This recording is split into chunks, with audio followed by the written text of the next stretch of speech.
አንድ ምሳሌ እነግርሃለሁ። ወርቅ ንግድ በጣም የሚያሳዝነው አሁን ብዙ ሰው የወርቅ ንግድ አሁን የፕሪቶሪያ ስምምነት ከተፈራረምን በኋላ የጀመረ የሚመስለው ሰው አለ። ጦርነት ውስጥ በአንድ በሌላ መልኩ እኔ የማምንበት ሬዚስታንስ ነው ያካሄድኩት፣ የማምንበት ትግል ነው ያካሄድኩት ብዬ ነው የማምነው። በዛ በማምንበት ትግል ውስጥ የትግራይን ህዝብ አጀንዳ ይዘው የታገሉ ብዙ የጦር መኮንኖች አሉ። ለሰሩት ስራ ያለን ክብር በፍጹም ሊቀንስ አይችልም። ግን ደግሞ ገና ጦርነቱ በሺዎች የሚቆጠሩ ወጣቶችን ይበላ በነበረበት ወቅት ሳይቀር ምሽግ ለመቆፈር ብለን የወሰድነውን ኤክስካቫተር ወርቅ ለመልቀም ይጠቀሙበት የነበሩ አዛዦችም አሉ። ይሄንን አውቃለን። ሲዋሹ በጣም ነው የሚገርሙኝ። እኔ እስካሁን የዋሸሁት ይበቃኛል። እስካሁን የታገዝኩት ይበቃኛል። ሰው ሲሸጡ የሚኖሩ ሰዎች አሉ። ኤርትራዊ መሸጥ ንብረት ነው የሚባለው፣ ንብረት ነው የሚለው። አውርደዋል ይታፍንና እንግዲህ ዓላማው የኤርትራን ሰራዊት እናፍርሰው የሚል ነበር በእኛ በኩል። ኤርትራን ሰራዊት ለማፍረስ ግን ሰዎች እንዲመጡ ማድረግ ነው። ግን ኤርትራን ሰራዊት ማፍረስ ዘመቻ ጀምሬያለሁ ብሎ ይሄን የሚመራው ወገን ገንዘብ ያላቸውን ሰዎች ብቻ ነው ማፍረስ የሚችለው። ስለዚህ የደሃ ልጅ ወጥሮ እንዲዋጋ ይገደዳል ማለት ነው። ከያዝክ በኋላ 27 ወጣት አንድ ቤት ተዘጋና ቤተሰቦች ያሏቸው የሚባሉ ውጭ ሀገር ያሉ ሰዎች አካውንት እየተጠየቀ እያንዳንዱ ሰው ሚኒመም $4000 እንዲያስገባ ተደርጎ ሰው 20 ሰው ካፈንክ $80,000 ታስገባለህ ማለት ነው። በዚህ የውጭ አካውንት ከፍተው በሺዎች የሚቆጠሩ ሰዎችን እየሸጡ እያገቱ አሁን በኤርትራ አይነት ጀመረ። መጨረሻ ወደ ትግራይ ተወላጆች ዞረ። ይሄን አመራር የሚሰጡ ከፍተኛ አመራሮች አሉ። ይሄን አጥንተን ለህግ እንዲቀርቡ 2 ዓመት ሆኖታል። አሁን እሱን መጣበታል ነው። ይሄን የሚመራ የመረጃ መመሪያ ኃላፊ እርምጃ እንዲወሰድበት ወይ ከስራ እንዲነሳ ብለን ወስነን ስናበቃ ይሄንን ለማስፈጸም ኃላፊነት የሚሰጣቸው ሰዎች የኔ ሰዎች ናቸው፣ የጸጥታ አመራሮች ናቸው። የጸጥታ አመራር በባህሪው ጥፋት ያጠፋም ያላጠፋም የመተጋገዝ ባህሪ ያላቸው ወርቅ ንግድ ውስጥ የገባ አሁን ለሀገሪቱ ለትግራይ ነጻነት አሁንም እስከመጨረሻው ሰዋለሁ ያለ የሚፎክር ጀነራል አለ። ወርቅ ንግድ ነው ያለው ነው መባል ያለበት። እነ ምግበ የሰሩት ጀግንነት የወጣት መስዋዕትነት መሰረት ተደርጎ የመጣ ጀግንነት ነው። እነዛን ወጣቶች ለስደት በሚዳርግ ደረጃ ወደ ተራ የወርቅ ንግድ ገብተው ሲያበቁ የስርቆት ተግባራቸውን የትግራይ ግዛት አንድነት የማረጋገጥ አርገው ሲሉት እንደገና ሌላ መስዋዕትነት ይሄን ወጣት ይዳርጉ ሲንቀሳቀሱ ማለት እና ኃይለ ሥላሴ የተዘረፈ ብር ነው ነገር ብር ከመንግስት ካዝና የወጣ ብር በመቶ ሚሊዮን የሚቆጠር ብር የዘረፉ ሰዎች አሁን በትግራይ ህዝብ አንድነት ስም የትግራይን ወጣት ከኤርትራም ጋር አብሬ ለማገዶነት ዳርገዋለሁ ብሎ ሲፎክር በጀግንነት ነው። እነዚህ ሰዎች እንግዲህ እንዳልኩ ነው ከልባቸው ህዝባቸውን ማገልገል የሚፈልጉ መኮንኖች አሉ፣ ከልባቸው ሰላም የሚፈልጉ። ስለዚህ እነ ምግበና ኃይለ ሥላሴ በወንጀል ተነክረው ድንገት የሆነ ሰላም ከተፈጠረ አደጋ ውስጥ እንገባለሁ ተጠያቂ ሆናለሁ ብለው የሚያስቡ ሰዎች ግርግር በፍጹም እንዲያልፍ አይፈልጉም። ሶይናል በቃ ወደዛም ቢሆን እንሄዳለን ይላል፣ ዝግጅት ይደረጋል ይላል። የትግራይ ህዝብ ሌላ ጦርነት ልትማገደው ባይዘው በአሁኑ ሰዓት ምን መሰለህ እየታሰበ ያለው እዚህ ፌደራል መንግስት የወደብ አጀንዳ ወዘተውስ የሚባለው ድንገት ውጊያ ይገጥመናል በሚል ስጋት ውጊያው ትግራይ ውስጥ እንዲሆን ለማድረግ የሚያስችል ስትራቴጂ ነው ተቀይሶ እየተንቀሳቀሰ ነው። የትግራይ ወጣት ኢምፖዝ ከተደረገበት ፌደራል መንግስቱ ትግራይ ውስጥ ተቀርቅሮ ይዳከማል። ስለዚህ በትግራይ ወጣት መስዋዕትነት እንድናለን የሚል አሳሰብ የወለደው ነው። ሰላም መፈጠር መቻል አለበት። በኢትዮጵያም በኤርትራ መካከል ጦርነት መፈጠር የለበትም። የኔ እምነት ነው። የኤርትራ ህዝብ ለአደጋ መዳረግ የለበትም። የኔ እምነት ነው። ግን መምረጥ ካለብኝ የትግራይ ህዝብ ድጋሚ የጦር አውድማ የሚሆንበት ሁኔታ ግን እስከ መጨረሻው ድረስ እንዳይሆን ታገላለሁ።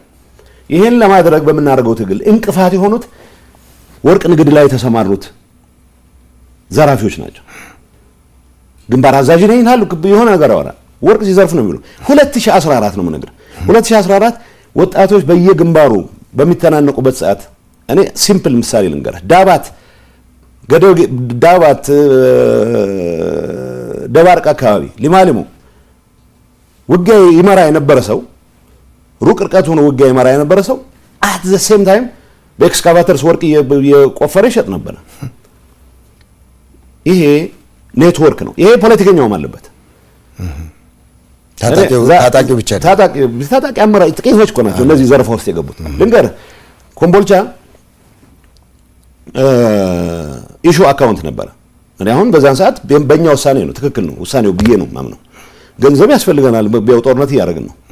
ገንዘብ ያስፈልገናል ተብሎ ባንኮች ውስጥ የነበሩ የግል ባንኮች አንንካ፣ የመንግስት ግን መውሰድ አለብን የሚል ፖለቲካሊ ወሰንን። እሺ እኔ እንደማውቀው 4 ቢሊዮን ነው ኢሹ አካውንት ላይ ነበር። ይሄን ማረጋገጥ ይችላል ብሔራዊ ባንክ። ምክንያቱም የመጣልኝ ወረቀት አለ የጊዜው አስተዳደር ፕሬዝዳንት ኮንኩ በኋላ ምን እንደተፈጠረ ባንኮች ውስጥ ግለጹልን የሚል ኢሹ አካውንት ያለውን ገንዘብ እንዲሰበስቡ ከተመደቡት ሰዎች መሃል አንደኛው የግንባር አዛዥ የሚባለው ኃይለ ሥላሴ በ100 ሚሊዮን የሚቆጠር ገንዘብ ነው የወሰደው። ኢንፋክት 1 ቢሊዮን አካባቢ ነው የወሰደው።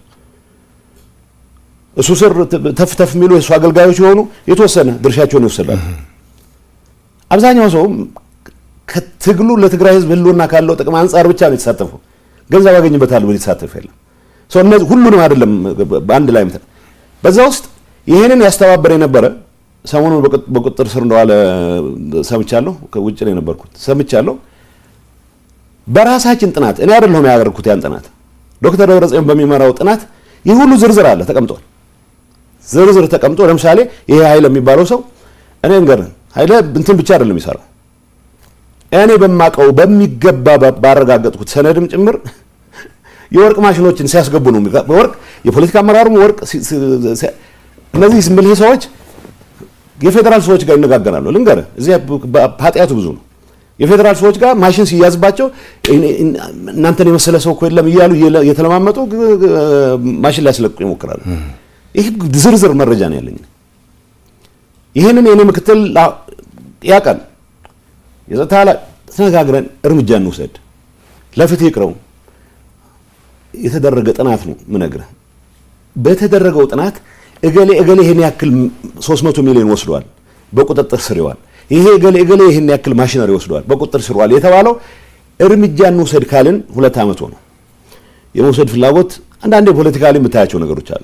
ትልልቅ ትግል ውስጥ ትልቅ አስተዋጽኦ ያላቸው ሰዎች ስም ሌሎችንም ይዞ እንዳይጠፋ በሚል ያለው ቅድም ያልኩ የውሸት አንድነት ለማስቀጠል ባደረግነው ጥረት መጨረሻ ላይ ግን የውሸት አንድነት ማስቀጠል አይደለም የመረረኝ ሰዓት እርምጃ መውሰድ አለበት ባልኩበት ሰዓትም እርምጃ እንዲወሰድ ዶክመንት አቅርቤም ሳይቀር ተግባራዊ አልተደረገም። እርስ በርስ የመደጋገፍ ፖለቲካል አሁን ያለው እኔን ክድሃል የሚለኝ አመራር ወንጀለኞቹን ዋናዎቹ የራሱ ሰዎች አድርጎ ነው የሚቆጥረው። ቢኮዝ የወንጀል ኔትወርክ ነው። የወርቅ ንግድ ውስጥ የሚሳተፈው ጀነራል ዋና የሚተማመንበት መሰረት በግልጽ እኮ ባለፈው ሲናገር ሰምታችሁታል። አይ አሁን የራሳችን ሰው ስለመጣ ጌታቸውን እንዳደናቀፍ ነው ማደናቀፍ የለብንም ይላል። ምክንያቱም ጌታቸውን ያደናቀፍ እንደነበረ ያውቃል። ጌታቸውን የሚያደናቀፍበት ምክንያት የስርቆት ኔትወርኩ አካል ስላልሆንኩ ነው። ሌላ ነገር የለም። እኔ ላይ የሚያገኙብኝ አካውንት የለም። እኔ ላይ የሚያገኙት መሬት ካርታ የለም። ስለዚህ ምክንያት ሁሉም ልንገር አንዳንዴ በጣም የሚያሳዝነኝ በፌደራል ጋር ያላቸውን ጉዳይ መሬት አስመልስልን እንዲበልልን ምናምን የሚባል እኔን ሸምግልልን ይሉኛል። ይህም ሲፎክሩም ሰው እንደዚህ እንዳውም ውሸት ነው። ምክንያቱም አብዛኛው የሰራዊት አመራር በሰላም የትግራይ ህልውና እስከተረጋገጠ ድረስ ሌላ ጥይት የመተኮስ ፍላጎት የለውም። ተገዶ ከገባ ይዋጋል፣ ምንም ጥያቄ የለውም። ተገዶ ማለት ኢምፖዝድ ከሆነበት ከዚህ የሚፎክሩት የወርቅ ንግዳቸውን የሰው ዘረፋቸውን ለማስቀጠል የዘረፉትን ብር ይሄ በቁጥር ነው የምነግርህ በቁጥር እና ኃይለ ሥላሴ ሌላ ነገር የለውም። እኔ ውጭ ሀገር ሄደህ ታከም ብዬ በተደጋጋሚ ጠይቄዋለሁ። ቪዛ አሰርቼለታለሁ። የተወሰኑትን ይዛቸው ወጥቼ አውቃለሁ። እንዲታከሙ እንዲያርፉ እፈልጋለሁ። የከፈሉት መስዋዕትነት ያክል የሚተካ አንድ ነገር ግን አዲስ አበባ መምጣት አልችል አገር ንብረት ይሰጣል 100 ምናምን ሚሊዮን ሸጫለሁ ይላል። በተግባር የተረጋገጠ ግን የተዘረፈ ነው የምነግርህ። ስለዚህ ሁሉም የሰራዊት አመራሮች ዘርፈዋል የሚል መልእክት እያስተላልፈን የመጣ ነው ውሸት ነው። ኃይለ ሥላሴን መጥቀስ እያቃተን ኃይለ ሥላሴ መጠየቅ እያቃተን አንደኛ ፎካሪ ሆኖ እሱ ለትግራይ ህልውና በተለየ የሚቆረቆር ሆኖ እንዲቀርብ እናደርጋለን። ምግብን መጠየቅ ያቃተኝ እሱ የተለየ የሚቆረቆር ሆኖ ግን በዚህ ጉዳይ ውስጥ ገብቶ የማያውቅ ሌላ ጀነራል ከነዚህ ጋር ጀነራሎች ወርቅ ንግድ ውስጥ ገብተዋል ወዘተ ይባላል። ወርቅ ንግድ ውስጥ የገቡትን በይፋ መጠየቅ ስላልቻለን ሁሉም በቀንነት ህዝባቸውን የሚያገለግሉትን ሰዎች ሳይቀር በጀነራሊ በማጃመል አንድ ላይ በማድረግ ለምን አላቀረብናቸውም ለተባለው አንደኛ ይሄ ሲያደናቅፍ የኖረው ፖለቲካል ሊደርሺፕ ተጠያቂ እንዲሆን አይፈልግም። ተጠያቂ እንዲሆን የማይፈልግበት ምክንያት ራሱም ተጠያቂ ስለሆነ ነው። የወንጀል ኢንተርፕራይዝ ነው ይሄ። ከትግራይ ህዝብ ህልውና ጋር የሚያገናኝ ምንም ነገር የለውም። እንዳልኩ ነው አሁን ጌታቸው ከስልጣን አስወግደነዋል። ስለዚህ የፌደራል መንግስቱም በቃ ወደ ሌላ ነገር መግባት ስለማይችል ከኤርትራም ጋር ያለ ግንኙነት ተጠቅመህ የወርቅ ንግድ የማጣጣፍ ኮንትሮባንድ የማጣጣፍ ነው ዋናው አሁን ፍላጎት ያለው ፖለቲካል ሊደርሺፕም እነዚህ የምትላቸው ጥቂት ሰዎችም ቢሆን ግን እንትናቸው ተረታቸው ምንድነው ለትግራይ ህዝብ ህልውና አንዴ ምዕራብ እናስመልሳለን አንዴ ደቡብ እናስመልሳለን ማፈሪያ ነው። ምን የራስ ህዝብ ጋር ተዋግተህ አይደለም ታስመልሰው ሰው በሰላም የሚያልቅበት ነገር ሁሉ ማሟጠጥ መቻል አለብን ብለን ነው የግል ጥቅሙን መሸፈኛ ብርድ ልብስ መሸፈኛ። ስለዚህ በወንጀል የሚጠየቅ ሰው አንዳንድ ይገርመኛል። መስዋዕትነት ምናምን ይሏል። ውሸታቸው ነው። መስዋዕትነት ፍላጎት የላቸው እነሱ መስዋዕት አይፈልጉ። በወጣት መስዋዕትነት ነው የሆነ ትርፍ ማትረፍ ይፈልጉት። በመሰረቱ እንዲጠየቁ ብለን ጽሁፍ ጥናት ተደርጎ ተረጋግጦ እኔ መጨረሻ ፕሮባብሊ ከ6 ወር በፊት ለፍትህ ቢሮና ለፖሊስ የተወሰኑት ዶክመንት ለጸረ ሙስና እንዲገቡ አድርጌያለሁ። በተግባር ይጠይቃሉ ሌላ ጉዳይ ነው። ለምሳሌ በዚህ ጉዳይ ላይ ከፍተኛ ተሳትፎ የነበረው ሰዎች ዝውውር ላይ መያዝ አለበት ብለን እናስበው የነበረ ሰው ወደ ውጭ ሀገር ወጥቷል። ሌሎች አሉ አሁንም በቃ ንግዱ ተጧጥፎ እንዲቀጥል ቅድም እንዳልኩ ነው። ኤርትራ ሰራዊት ማፍረስ አይቻልም በዚህ ምክንያቱም ገንዘብ ያለው ሰው ብቻ ነው ሊወጣ የሚችለው ማለት ነው። ወጣቶች መዋጋት የማይፈልጉ ግን ደግሞ ታፍነው ገንዘብ አውርዱ እንዳይባሉ ስቃይ ውስጥ እንዲቀጥሉ የተደረጉ አላማው እሱ ነው የነበረው። ኤርትራን ሰራዊት እናፈርሳለን በሚለው ግን በሺዎች የሚቆጠሩ ሰዎች ሊተራሊ ተሸጠዋል ነገር ይሄ ትግራይ ተወላጆችን ይጨምራል። ሀብት አለው የሚባል ሰው የትግራይ ተወላጆች አንዳንድ የሚያደርጉት ምንድነው ገንዘብ የሚቀበሉት ሳይበቃ የትራንስፖርት ሳይቀር ራሳቸው አውቶቡሶች ተከራይተው የትራንስፖርት ከእያንዳንዱ ሰው 10 ሺህ መቀበል የት አካውንት መተፋፈር የለም። እገሌ የሚባል አካውንት ውስጥ ይገባል። አዲስ አበባ ውስጥ ያለ አካውንት ሊሆን ይችላል፣ ካናዳ ውስጥ ያለ አካውንት ሊሆን ይችላል። ይሄን ሁሉ በዝርዝር በመናቀው ሁኔታ ነው ምንም አይነት ነገር ልንወስድ ያልቻልነው። ስለዚህ ለምን አንወስድም? እንግዲህ አንድ ሰው ዱላ ይዞ የሆነ ነገር ማድረግ አይችልም። ይሄንን ማስፈጸም ኃላፊነት ያለባቸው ሰዎች አሉ። እነሱ እርስ በርስ አንዱ አንዱን እየተከላከለ የሚቀጥልበት ቅድም እንዳልኩ ነው ማዝ ነው ትልቅ መስዋዕትነት መክፈል ብቻ ሳይሆን ህዝባቸውን አሁንም ምንም 5 ሳንቲም 74 ሳንቲም ሳያገኙ ያገለግሉ ያሉ ሰዎች ሳይቀር እንደ ጥፋተኞች እንደ ከዳተኞች የሚቆጠሩበት ኢንቫይሮንመንት ከመፍጠር ጋር ተያዘ እኔ ጥፋት ፈጽሜያለሁ እላለሁ። ኃይለ ሥላሴ ነው የሰረቀው ብዬ መናገር ስችል ጠቅላላ የሰራዊት አመራር ተጠርጣሪ የሚሆንበት ሁኔታ ከመፍጠር አንፃር ምግበኔ የሰረቀው ማለት ተወለን ይሄን ያደርገው ማለት ስንችል ይሄን ባለማለታችን ምክንያት ሁሉም የትግራይ የጦር የጸጥታ አመራር ተጠርጣሪ የሚሆንበትን ኢንቫይሮንመንት ከመፍጠር የራሴ አስተዋጽኦ አድርጌያለሁ እላለሁ። ግን ደግሞ የኔ አቅም ሊሚትድ ነች። እንደ አመራር ይሄ ተፈጽሟል፣ ይሄ እርምጃ ወሰድ ብለህ ትእዛዝ ትሰጣለህ። እንደተባለው ዱላ ይዤ እገሌን ብዬ መቼስ አርጩሜ ይዤ እንትን የምልበት ሁኔታ አለ። ስለዚህ መዋቅሩ ፖለቲካ አመራሩ የሚባለው አሁን ስልጣን ጠቅልዬ ይዣለሁ ብሎ የሚያስበው አመራር ይሄንን የክራይም ኔትወርክ ማስቀጠል ነው የሚፈልገው። አሁን ከገሌ ጋር አብረን ፋኖ ጋር አብሬ ከገሌ ጋር አብሬ የሚል ፉከራው ትሰማለህ። ያችን የክራይም ኔትወርክ የማስቀጠል ፍላጎት እንጂ የፋኖ አጀንዳ ከትግራይ ህዝብ አጀንዳ ጋር ምን ያክል ይገናኛል ብሎ ተንትኖም አይደለም፣ ውሸት ነው። እውነት ለመናገር የኤርትራ መንግስትና ፋኖ ከፌደራል መንግስቱ ጋር ግጭት ውስጥ የገቡት ትግራይ ላይ የተጀመረው ጦርነት በፕሪቶሪያ ምክንያት ጋብ ስላለ ነው። የተጀመረውን ዘመቻ ማጠናቀቅ አልቻልንም የሚል ነው። ይሄ በይፋ የተነገረ ነው። ይሄ ምን ፕሬዝዳንት ኢሳያስ እኮ ተኮሊፍና ማለት ይሄ ሰው ያደናቀፈን ዘመቻችንን እስከ መጨረሻው መቀለ ተገብቶ የትግራይ ህዝብ ወደ ሁሉም ዓለማት ተበትኑ የሚሞተው ሞቶ ትግራይ የሚባል ኤንቲቲ የሚጠፋበት ሁኔታ አጀንዳ ይዞ የመጣ ኃይል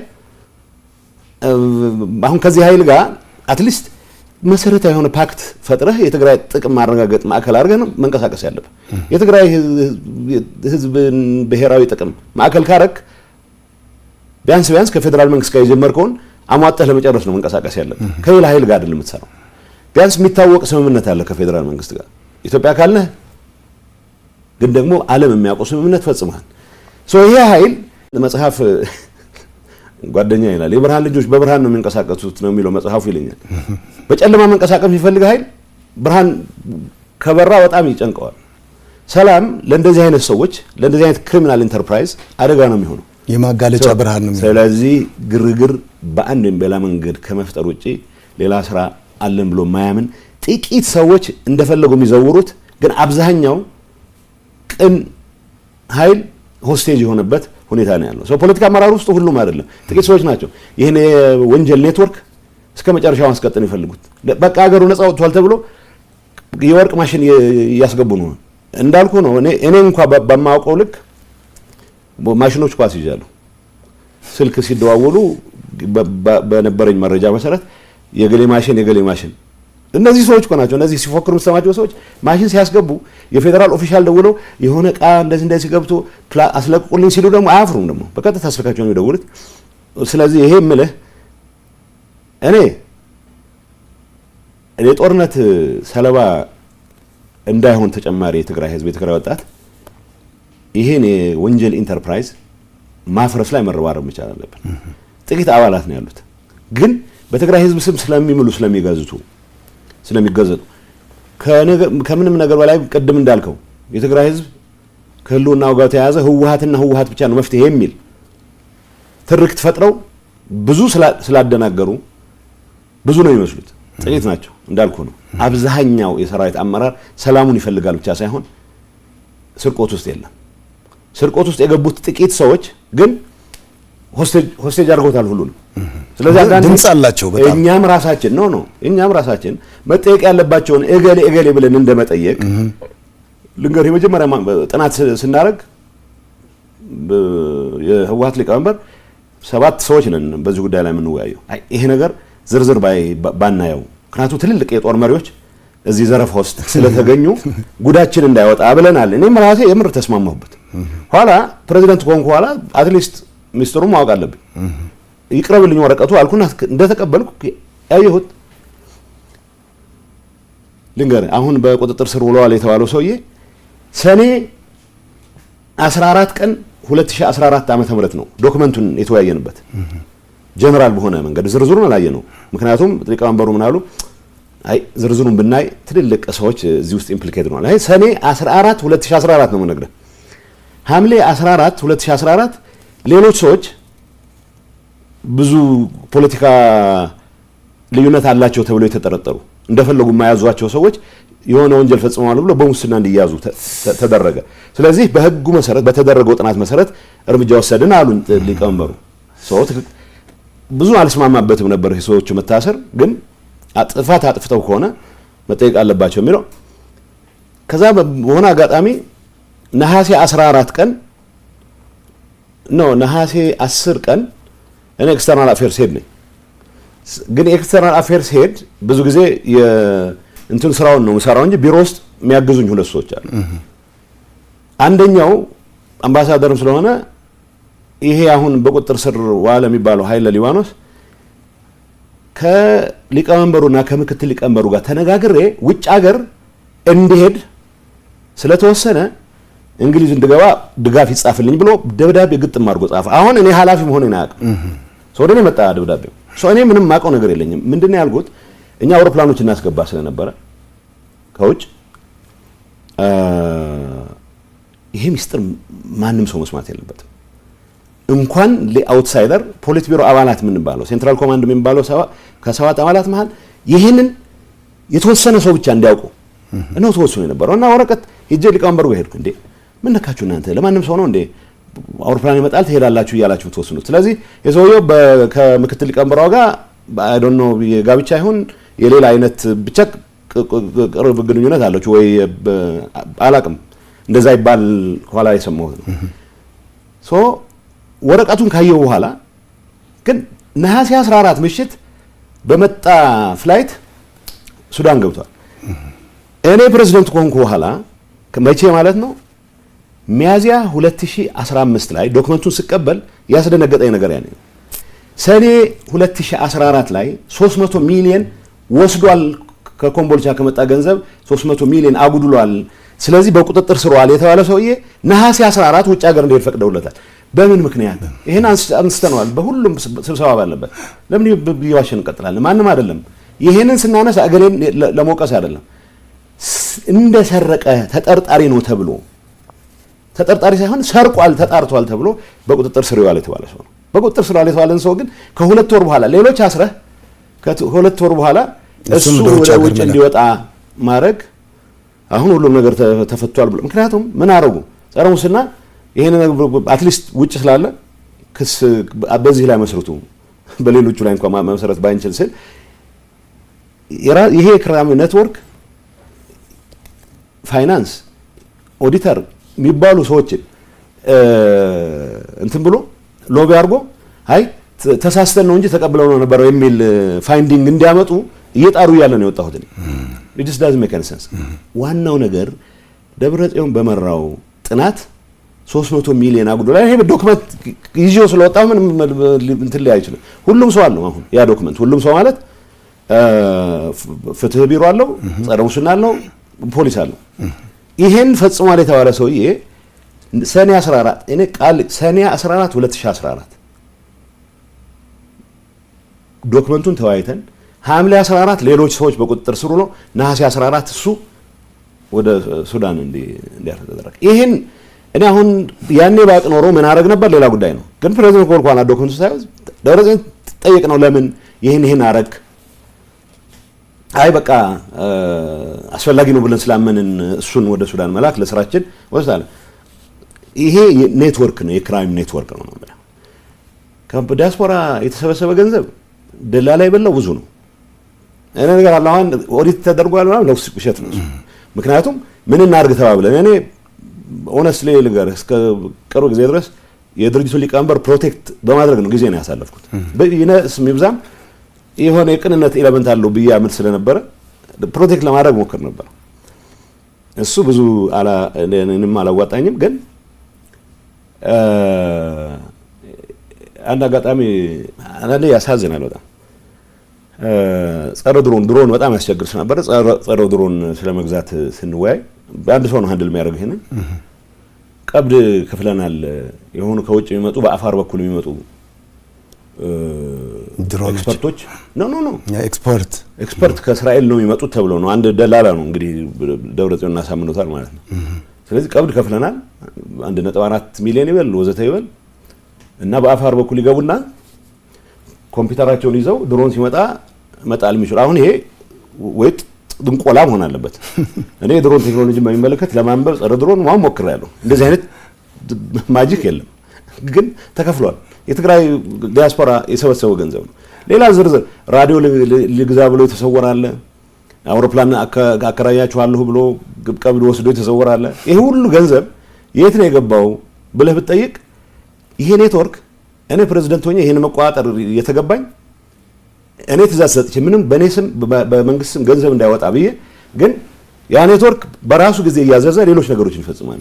በዚህ በዲያስፖራ ገንዘብ ዲያስፖራው ከልቡ ትግራይን የሚወድ ከልቡ የትግራይን ሁሉ አረጋግጣለሁ ብሎ የተንቀሳቀሰ ኃይል ነው። የኃይል የሰበሰበው ገንዘብ የት ዋለ ብሎ መጠየቅ መቻል አለበት። ምክንያቱም እንዳልኩ ይሄ ክሪሚናል ኔትወርክ መፍረስ አለበት ብዬ ስለማምን አሁን እዚህ ላይ የምንለማመጥበት ጊዜ የለም። የውሸት አንድነት ለማስቀጠል ብዬ የትግራይን ህዝብ ያስከፈልኩትን ዋጋ ቃለሁ። በአማርኛም በእንግሊዝኛም በትግርኛም እለዋለሁ። ይሄንን መጋለጥ ያለበት ይሄ ኔትወርክ አሁንም የተገኘችውን ፈረንካ ለጥፋት ማስፈጸሚያ ነው ከማዋል ውጪ ሌላ ዓላማ የለውም፣ ሌላ ፍላጎት የለውም። ምሳሌዎችን ገልጽላለሁ። ጸረ ድሮን ኮምፒውተር ይዘው መጥቶ በአፋር ቁጭ ብለው አልመጡም። የተከፈለው ተከፍለዋል። አውሮፕላን ይከራያሉ ተብሎ ውሸት ነው፣ አልመጡም። ገንዘብ ተከፍሏል። የት ገባ ብሎ የሚጠይቅ ሰው የለም። ኦዲት አሁን ለምሳሌ አስቀኝ ነው መቀለ ከንቲባ አርገንሃል ያሉት ልጅ ከእስር ቤት አስፈትቼ ነው መቀለ ይዣቸው ሄድኩ። እስር ቤት ነበሩ በጦርነቱ ጊዜ ተይዘው እስር ቤት ነበሩና እና ኦዲት አግዘኝ ብሎት ሊቀመንበሩ የድርጅቱ ሊቀመንበር ትንሽ ለኔ ቅርበት ነገር አሳየና መጥቶ ትንሽ የተጮረበረ ዶክመንት አለ ይሄን ጥንቃቄ አርገሄው አለኝ።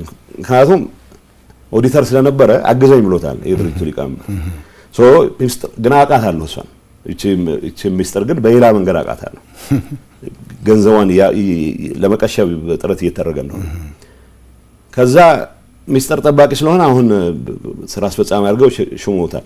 ምክንያቱም እኔ እንዲሾመው ጠየቁኝ። አይ አማካሪ ምናምን አደረገው ይችላል እንጂ ኦዲተር አደረጉ። ምክንያቱም ኢንዲፔንደንት ኦዲተር ይሁን ብለን ኢንዲፔንደንት ኦዲተር ስላለ ኦዲተር አደረገው። ሶ በዚህ ቻኩርፎ የኔ ተቀናቃኝ ሆነ። ሶ ተሸለመ። ይችን ሚስጥር ስለሚደብቅ ያቺ ሚስጥር ግን አውጥቷታል። ኦሬዲ የጠበቀ ነው ይመስላችሁ። ሶ ኦዲት አድርገናል ብሎ የሚያጭበረብረው ኦዲት ያደረገው ነገር የለም። የባከነ ብዙ ገንዘብ አለ። የትግራይ ዲያስፖራ መጠየቅ መቻል አለበት። ይሄ እውነተኛ ለትግራይ ህልውና ለሚውል ዘመቻ የተጠቀምንበትን ነገር አልጸጸትበትም። አሁንም የተዘረፈ የተበተነ ደላላ የበላው ገንዘብ ግን ቤቱ ይቁጠረው በደም የሚታወቅ ነው ነገር እንደ ይሄ የክራይም ኢንተርፕራይዝ ነው የምልበት ምክንያት ይሄ ነው። ሶ ሲደጋገፉ ልንገር ጨምርልሃለሁ እዚህ በቃ ሱዳን የንግድ እንቅስቃሴ እናድርግ ተብሎ ከነጋዴዎች ውጭ ሀገር ካሉ ሰዎችም ጭምር ባንክ እንዲያስገቡ ተብሎ የሆነ ድርጅት ተቋም እንደ ካምፓኒ ትሬዲንግ የሚባል ተቋቁሞ ሱዳን ሲከፈት ሸቀጥ ለማስገባት ሊቀመንበሩ ነው ምክትል ሊቀመንበሩ ብቻ ናቸው የሚያውቁት። ይሄን ካምፓኒ አቋቁመናል ብለው ግለሰቦች ወደ ውጭ እንዲሄዱ ተደረገ። እኔ ይሄን እንዴት ነው የማውቀው? እንግዲህ ስራ ፈጻሚ አባል ነኝ። ሶ ከውጭ የሚያግዙን የነበሩ ነጋዴዎች ደውለው እንዴ እዚህ ስራ ውስጥ የቤተሰብ ብቻ አደረጋችሁት እኛን አታስገቡንም እንዴ አሉኝ። የምን ስራ ነው አልኳቸው። አይ ማነው አማንቴክ የሚባል ትሬዲንግ ተቋቁሞ ሆልሴል እንትን ለማድረግ ገንዘብ ይዋጣ እየተባለ ነው። በቢሊዮን የሚቆጠር ተዋጥቷል። በመቶ ሚሊዮኖች አትሊስት ማቆ 1 ቢሊዮን አካይ።